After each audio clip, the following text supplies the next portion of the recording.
This is Dr. Pennsylvania, and I am not here right now with Bond. We were talking the other day about getting together and doing another episode, but our lives have been pretty crazy of recent, as Bond's been working on a few different albums as an audio engineer.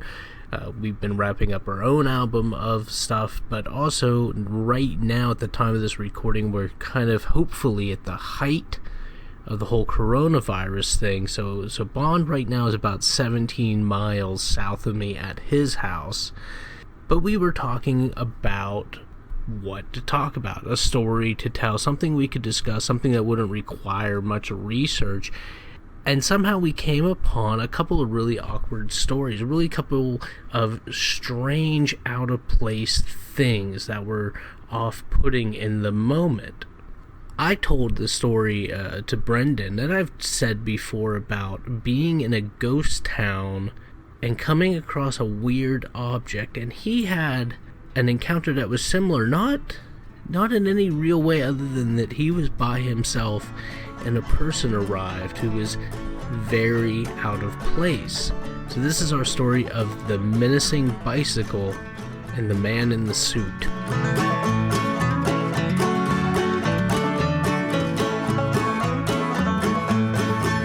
A few years ago, I was in the Titusville area for work. I was coming back maybe from Warren, and I had decided to stop in Titusville to grab some lunch, and I was being very quick about it. I think I just walked into a gas station, grabbed a tea, because I drink tea and water almost exclusively.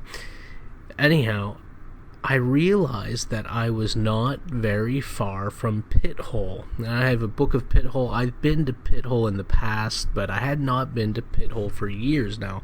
Pit Hole was a rather sizable boom town during the original oil explosion here in Pennsylvania. And there's a lot to be said about Pit Hole. We may have covered some of it in the past. I know on our Facebook page there are some photos of Pittsburgh both then and now.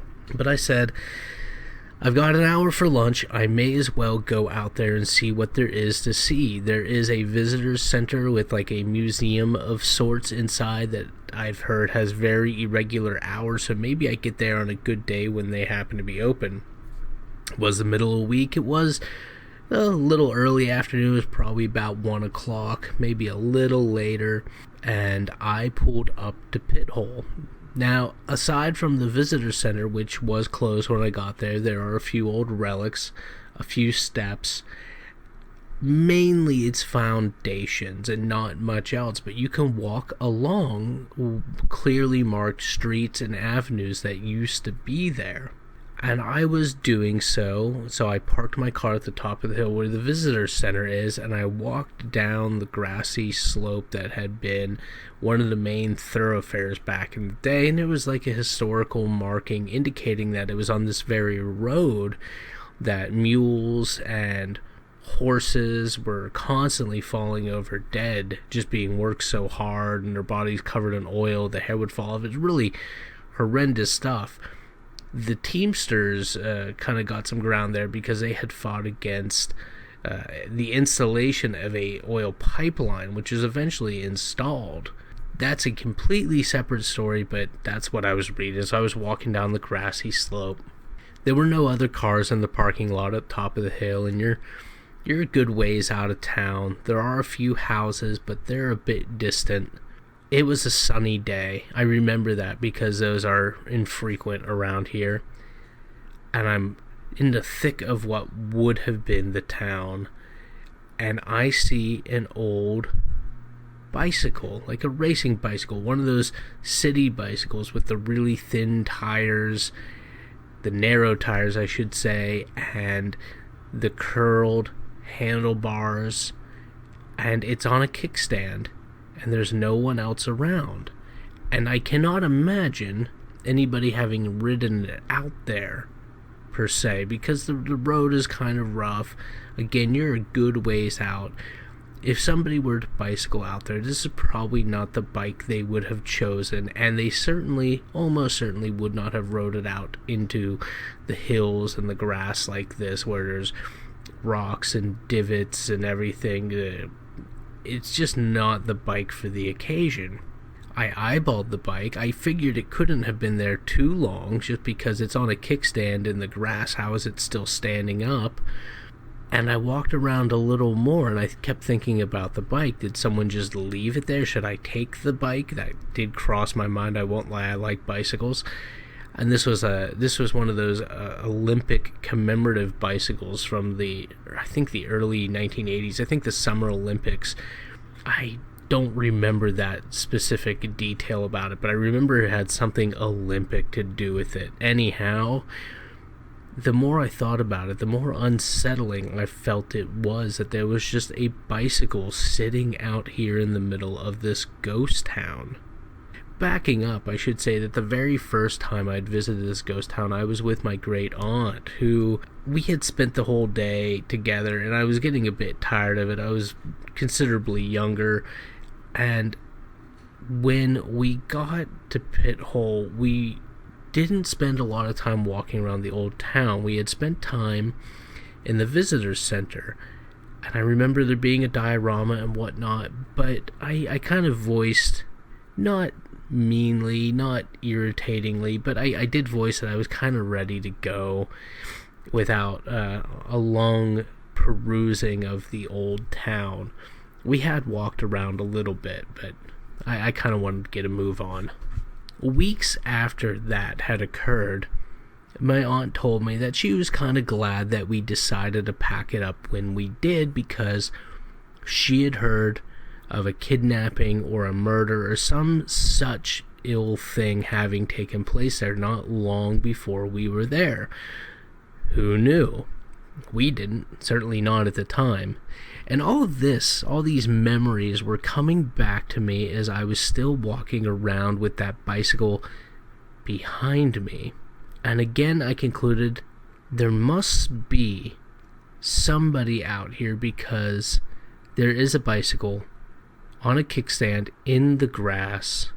I'm just having a hard time believing it's been standing there like that. And if you were to abandon a bicycle, why would you take it all the way down the hill like this? It was just off-putting.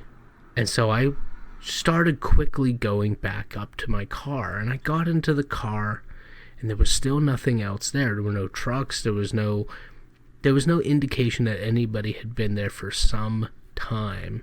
And I got driving. I left, and I didn't pass another car until I was almost back in Oil City, down in Venango County. And for a long time after, I thought about just how odd and out of place that bicycle was, and in a way, how menacing that bicycle was when you see an unexpected thing by itself, a relic of other people in a desolate place. The bicycle, it was a menacing bicycle.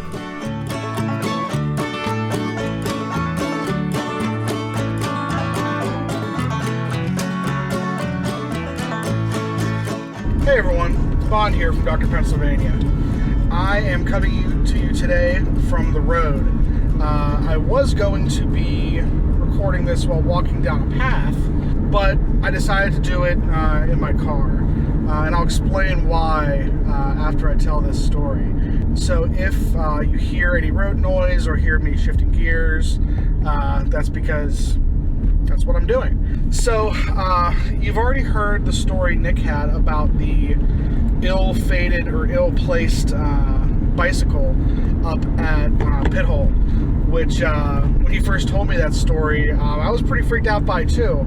I just thought there was no good reason for that bike to be there, and since it looked fresh, for lack of a better term, I understand why Nick would feel trepidatious about it. And when he relayed that story to me, it sparked a story that I told him. I guess it was probably about a year or so ago. Would have been fall of 2016 maybe. So I guess a few years ago. Yeah, so here's my story. I was going to fly fish, which if you've listened to us before, me and Nick do pretty often. But I was going solo, which is a common thing. And I was heading down a trail to a fly fishing only area.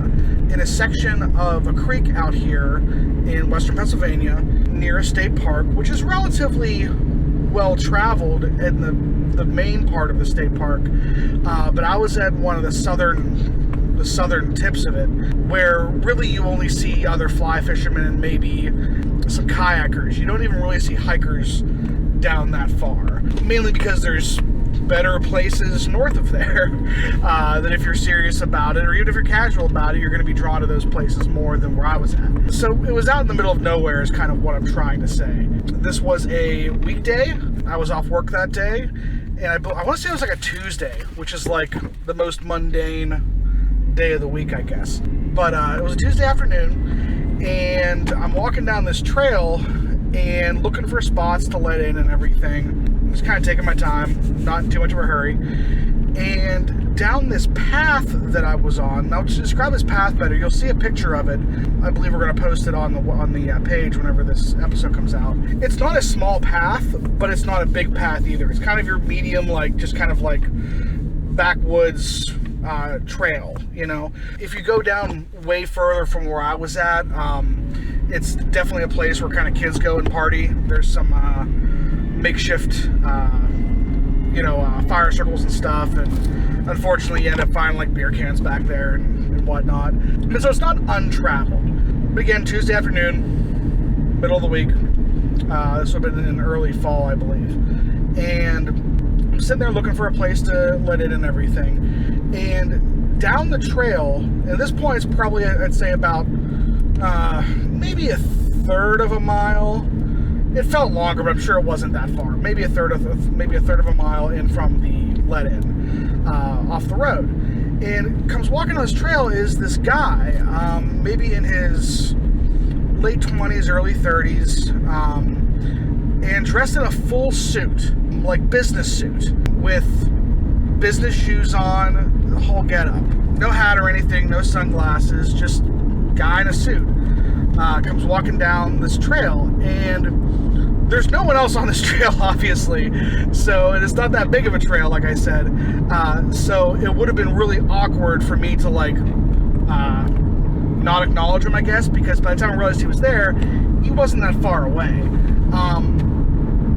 So I just kind of said, hey, what's up, trying to be cordial.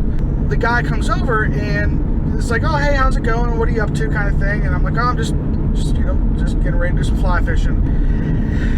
And he starts asking me questions and everything about like the area and fly fishing. And when you're having a conversation with someone and you just get that vibe where you're like, something's off here.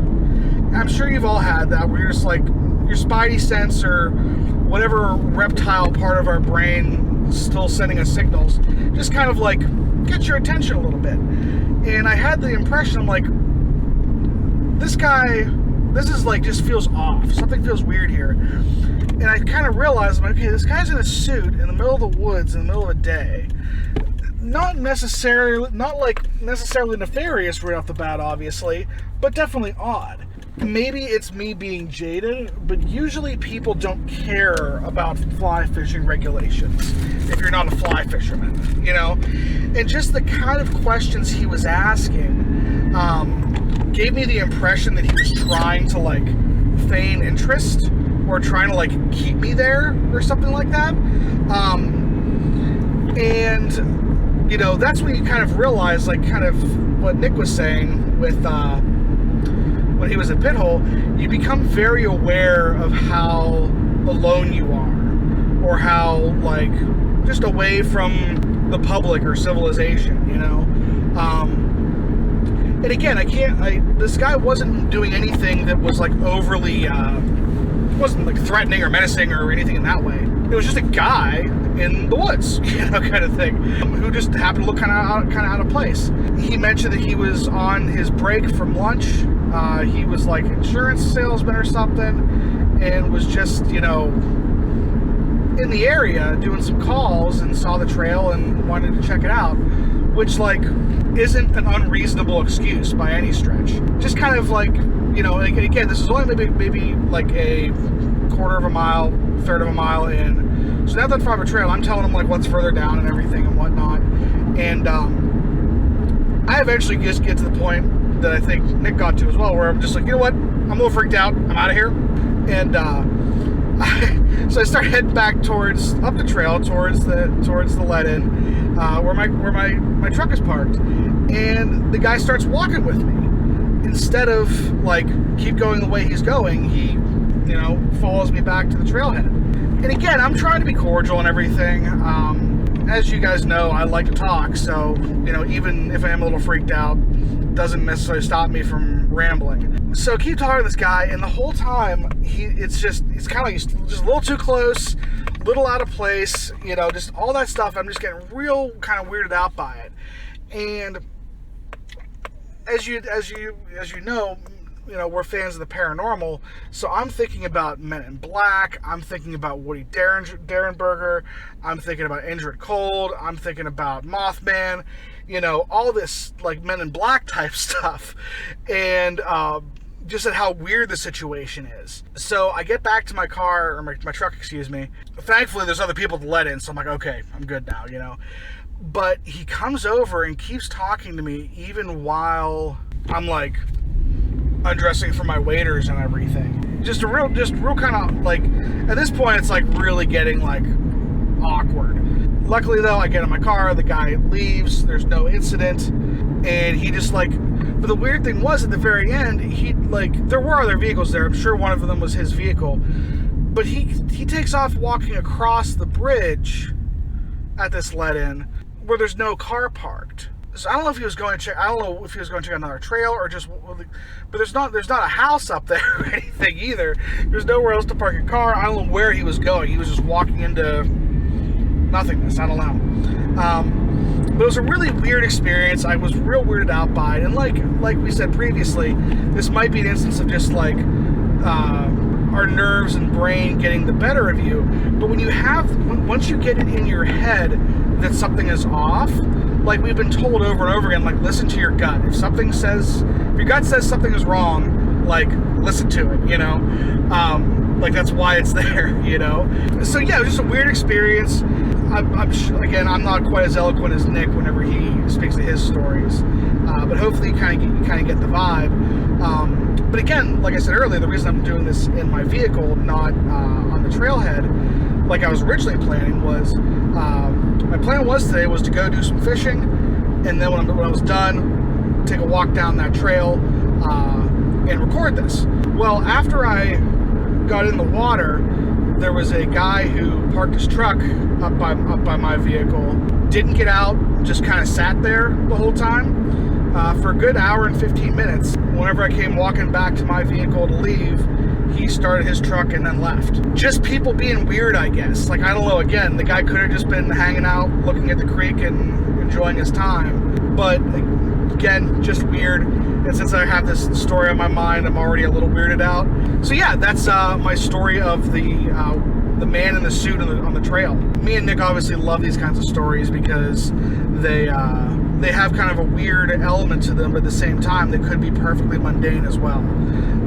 If you guys remember our episode about the night we were the hobos, basically it goes to show that like just because you interpret a situation one way doesn't mean that it necessarily is that way. But that's how these stories start a lot of times, is they have to do with perspective and our experiences in reality with other people out there in the world, not just bare bones facts of things that happen. So yeah, if anyone else out there has any stories like the ones we're talking about, let us know. Please write in. You can contact us at drpennsylvania@gmail.com, or like most of you are active on our Facebook page, just hit us up there. Leave a post or send us a message. We would love to hear from you. So either way, thank you guys so much and take care.